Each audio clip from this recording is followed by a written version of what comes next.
নমস্কার। বহুদিন পর আজ আমরা আবার গদ্য পাঠের মধ্যে ফিরে এলাম। আমরা মহিষকুড়ার উপকথা পাঠ করছিলাম। পাঠ করতে করতে অনিবার্য কারণবশত আমাদের সব কিছু বন্ধ রেখে স্থানান্তরিত হতে হয়। তো আশা করছি আবার আমরা আমাদের গদ্য পাঠ চালিয়ে যেতে পারবো। আগের দিনে আমরা যে অংশ পর্যন্ত পড়েছিলাম তার একটা সংক্ষিপ্ত পরিচিতি বা বিবরণ দিই। যে কমরুন তার দলের সঙ্গে মোষের দল নিয়ে জঙ্গলের মধ্যে তাঁবু পেতে এখানে ওখানে বিচরণ করতে থাকে এবং বনের মধ্যে মধু ইত্যাদি সংগ্রহ করে জীবন কাটাতে থাকে। এই অবস্থায় কমরুনের স্বামীর বসন্ত হয়। যখন দল জানতে পারে যে তার স্বামীর বসন্ত হয়, তখন দল তাকে বলেছিল যে স্বামীকে পরিত্যাগ করে তাদের সঙ্গে তাকে চলে যেতে, কিন্তু সে সেটা পারেনি। তারপর দল তাকে ছেড়ে রেখেই চলে যায়। কমরুন তার স্বামীকে নিয়ে সেই জঙ্গলের মধ্যে তাঁবু গেড়ে থাকে। তার একটি মোষও সেখানে বাঁধা ছিল। এরকম অবস্থায় দূর থেকে আশফাক তাকে আবিষ্কার করে এবং ক্রমে ক্রমে আশফাক তার কাছাকাছি যায় এবং ঘটনাক্রমে আশফাকের সঙ্গে কমরুনের পরিচিতি হয়। সে জানতে পারে তার স্বামী বসন্ত হয়েছে এবং তার স্বামী গত রাতে মারা গেছে।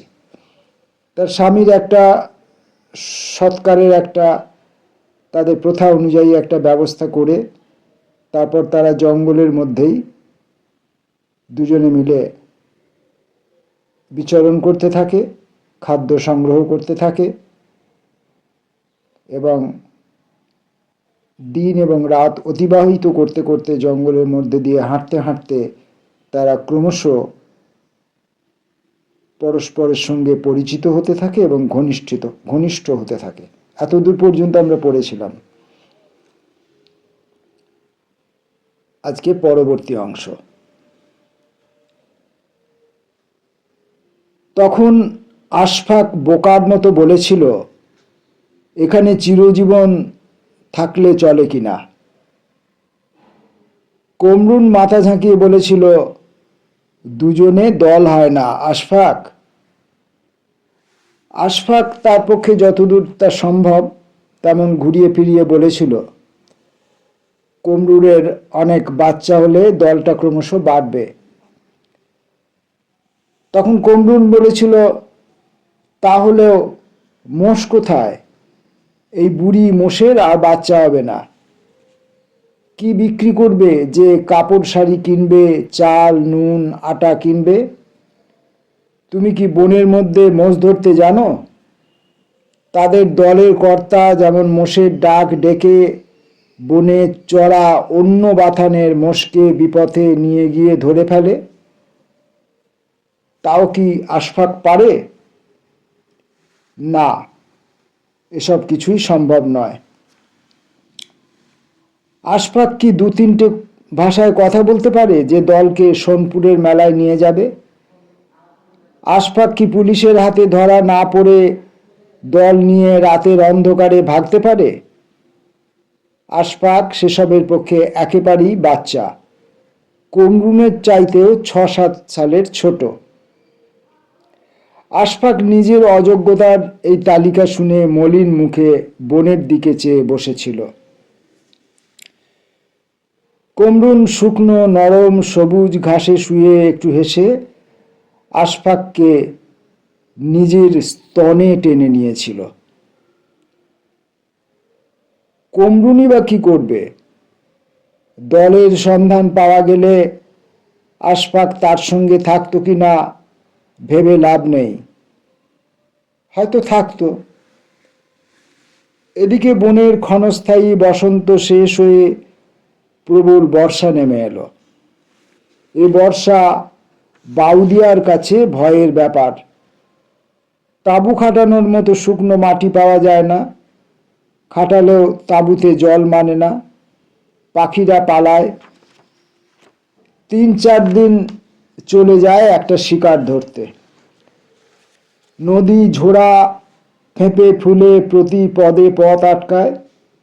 সে জলে মাছ ধরাও যায় না, বরং সে জল পেটে গেলে সেই ভয়ঙ্কর আমাশা ধরে, যার ওষুধই হয় না। এই বন থেকে এখন ঊর্ধ্বশ্বাসে পালাতে হবে। গতবারের বর্ষার সময় বনের বাইরে এক রেল স্টেশনের পাশে বটতলায় তাঁবু ফেলে থেকেছিল বাউদিয়ারা। 4টে মোষ বিক্রি করে দলের খাওয়া পড়া চালিয়েছিল দলের কর্তা কালটু বর্মন। ভাগ্যও কাজ করে। ভাগ্য না হলে আশফাকি কি কমরুনের দেখা পেত? কমরুনের মতো যোগাযোগ অবিরত ঘটছে। তুমি সেটাকে কাজে লাগাবে কি না লাগাবে সেটা তোমার বুদ্ধি। মোষের নতুন গোবর দেখে এদিকে একদল মোষ গিয়েছে। এই আশা নিয়ে তারা যেদিকে রওনা হয়েছিল সেটা যে মহিষকুড়ার পথ তারা জানত না। মহিষকুড়া বলে যে একটা গ্রাম থাকতে পারে তাই বা জানবে কি করে? অন্য একটা ব্যাপারও ঘটল। মোষটা যে বুড়ি তা কমরুনের কাছেই শুনেছিল আশফাক। তার চোখের একটা মণিও সাদা হয়ে গিয়েছিল বয়সের জন্য। ইদানিং সারা গায়ের হাড় চোখে পড়ত। বোধহয় সব দাঁত ক্ষয়ে যাওয়ায় নরম ঘাস ছাড়া কিছু খেতে পারত না।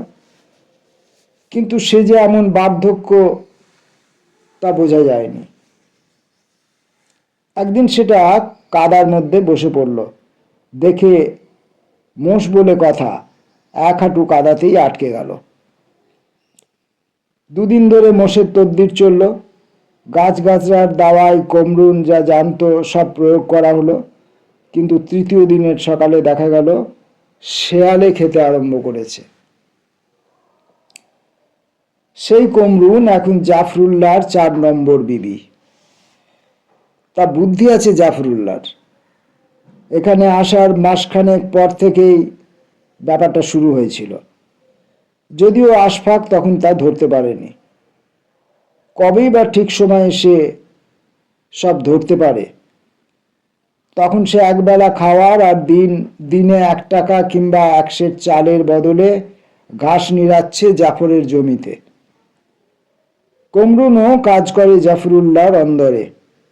দুবেলা নাকি পেট পুড়ে খায়, আর ইতিমধ্যে 2খানা আধা পুরানো শাড়িও পেয়েছে।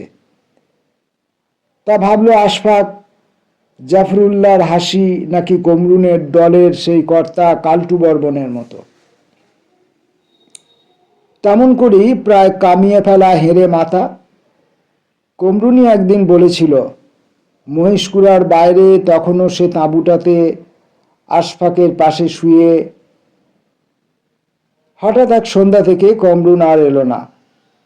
তারপর সেই দারুণ বর্ষায় জাফরুল্লাহর চুপচাপ নিকা করেছিল কমরুনকে জাফরুল্লাহর 4 নম্বর বিবি, তার একমাত্র উত্তরাধিকারীর মা।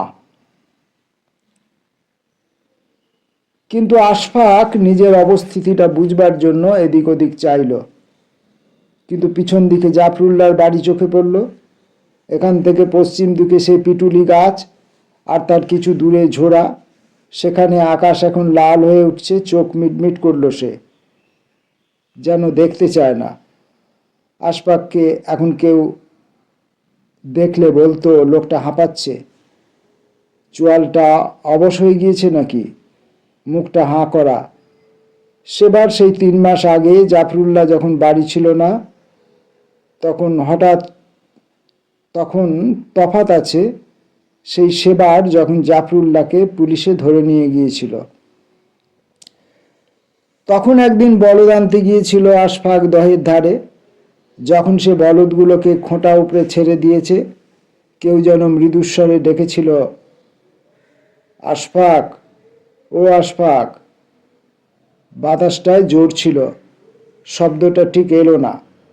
এরকম সময়ই তখন বোধহয় দিন বড় ছিল, সেজন্য আলোটা একটু কম লাল, কিন্তু রোদ পড়ে গিয়েছিল।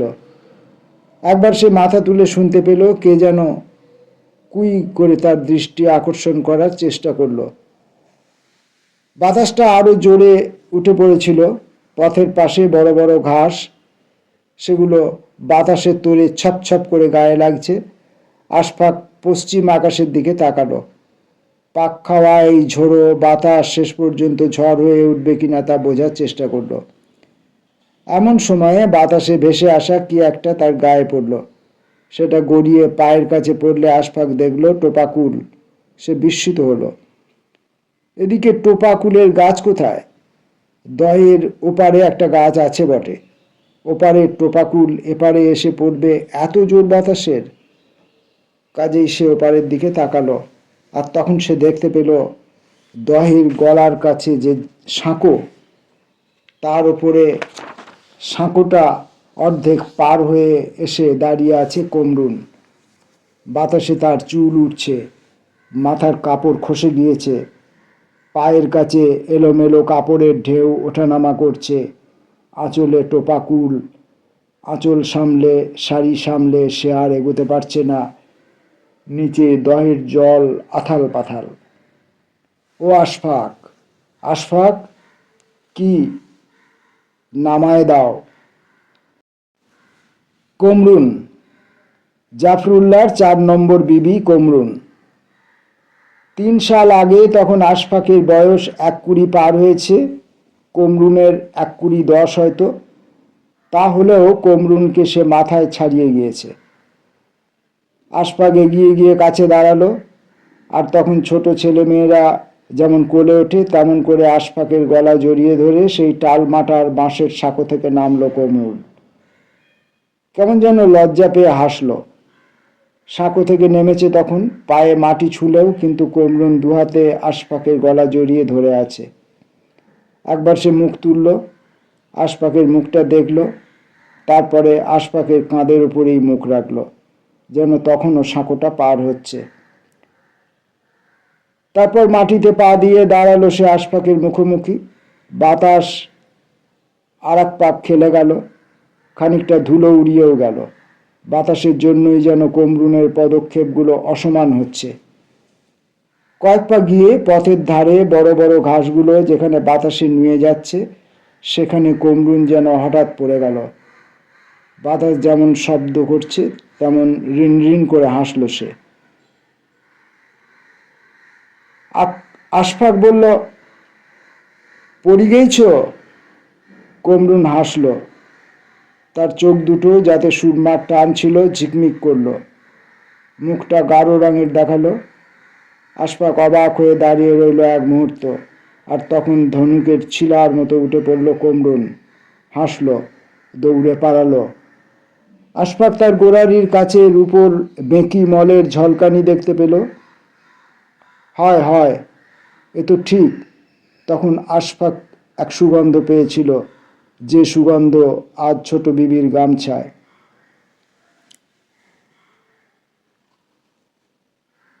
কমরুনের তেমন করা ভালো হয়নি, বিশেষ যখন জাফরুল্লাহ বিদেশে। তাছাড়া সেখানে আর কেউ ছিল না। সেই বাতাসের মতোই আশফাকের রক্তে কি একটা চঞ্চলতা দেখা দিয়েছিল, তাতে যেন দম বন্ধ হয়ে যায়। তার চাপে কি হয়, সব নিষেধ, সব বাধা ভেঙে মানুষকে একটা দিশেহারা শক্তিতে পরিণত করে। কিংবা কেউ যেন দারুণভাবে টানে, সেই টান আর বাধার টানে দম ফেটে যায়, চোখের সম্মুখে অন্ধকার হয়ে যায়, আর সে অন্ধকার যেন রক্তের মধ্যে উথাল পাথাল করে। দহের জল যেমন লাফাচ্ছিল তখন। এক মুহূর্ত অবাক হয়ে গিয়েছিল আশফাক। আশ্চর্য, এই সুগন্ধটা তো কিন্তু সেদিন ধরতে পারেনি আশফাক। হ্যাঁ, এরকম অবাক সে আগেও হয়েছে। তখনই কি বলেছিল কথাটা কমরুন, নাকি সেদিনই রাতে আবার দেখা হলে? কমরুন বলেছিল, আশফাক, ব্যাপারীর এক গাবতান ভৈষী ধরি না পালন কেনে। এ তো বোঝাই যাচ্ছে সেটা বর্তমানের অনুরোধ ছিল না। তারও 4 বছর আগে আশফাক যা করতে পারেনি সেজন্য অনুযোগ। কমরুন জাফরুল্লাহর বিবি হওয়ার আগে আশফাক ক্ষেত নিড়ান শেষ করার পর মোষ চড়াতো। তখন যদি সেই সুযোগে একটা গাবদান ভৈষী নিয়ে পালাতে পারত, তাহলে হয়তো সে আর কমরুনের হারানো দলটাকে খুঁজে বার করার জন্য আবার বনের পথে চলে যেতে পারত। নতুবা সেই গর্ভবতী ভৈষীর সাহায্যেই নিজেরাই একটা দল তৈরি করে নিতে পারত। চুপ করে সন্ধ্যা নেমে গেল। নিজের চিন্তায় সে এত দূর চলে গিয়েছিল যে বাইরে মন দিতেই তার মনে হলো একটা কালো পাখি যেন তার মাথা ছুঁয়ে নেমে এলো দুই ডানা বেয়ে। কমরুনের সেই বুড়ি মোষটার দিকে যেমন শকুন নেমেছিল। আজ এই পর্যন্ত। পরের দিন আবার আসবো মহিষকুড়ার উপকথার পরবর্তী অংশ নিয়ে। নমস্কার।